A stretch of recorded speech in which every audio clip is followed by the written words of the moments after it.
The Lament arrived in silence. It wasn't a ship or a signal, but a constellation of falling stars that resolved into beings made of fractured glass. They stepped onto the cracked earth of Allah's world, their forms catching the weak sun, casting 1,000 fractured rainbows onto the gray soil.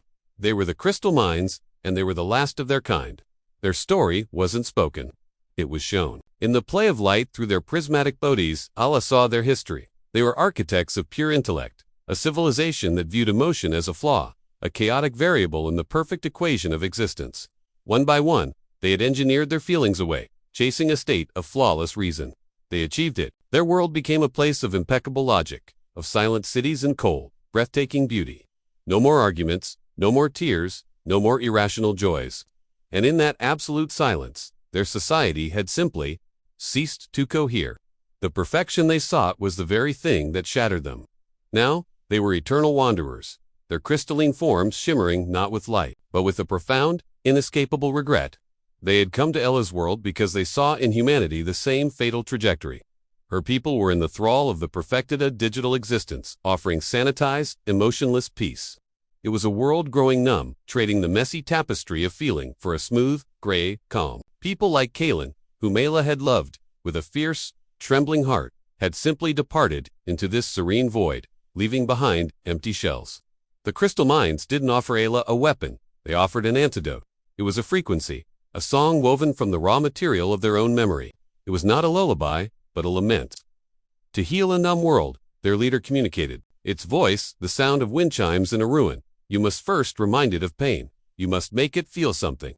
Trembling, Allah took the device. They gave her a simple, smooth stone that grew warm in her hand. That night, from the highest point of the abandoned city, she activated it.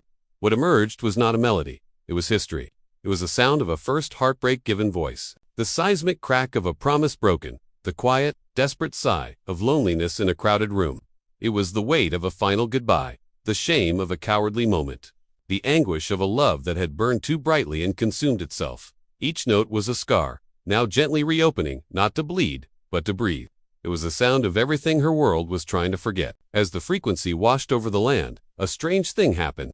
The gray, placid faces of those touched by the perfected began to contort. A man staring blankly at a screen suddenly gasped, a single tear tracing a path through the dust on his cheek. A woman walking in robotic rhythm stumbled, clutching her chest as a memory of her lost child ambushed her with ferocious love. The air, once still and dead, began to stir with the sounds of sobs, of shouts, of whispered names, long unspoken, and Ayala wept. She wept for Kaylin, not with the hollow ache of his absence, but with the vibrant, agonizing beauty of what they had shared. She wept for her own failures, her own fears, her own capacity for both tenderness and rage. The pain was immense, a tidal wave threatening to drown her. But as it crested, she realized something miraculous. She was still standing. The pain did not destroy her, it confirmed her. For the first time since Kellen's departure, she felt utterly, terrifyingly, gloriously alive. The numbness was not peace. It was a living death. This anguish, this beautiful, breaking sorrow, was life itself. The crystal mines began to shimmer with a new light, not the stark reflection of regret, but the soft glow of empathy. They hadn't come to save humanity, but to offer it the very thing they had lost, the courage to feel. As they faded back into the stars, they left behind a world stirring from its long slumber, its people gingerly touching their own hearts, rediscovering the messy, magnificent truth of their own humanity. Healing begins when we stop fearing the sound of our own breaking. It is in those moments of fracture, when our carefully constructed walls fall away, that the light finally gets in. Our scars are not signs of weakness, but testaments to our capacity to feel, to love, and to endure. Do not seek a life free from pain, for that is a life free from meaning. Instead, have the courage to listen to the lament within, to let the broken pieces sing, and to discover that you are not a fragile thing destined to shatter, but a resilient soul being remade, stronger and more radiant at every broken place. This story was brought to you by Mythos and Metrix Media. Please subscribe for more inspirational stories.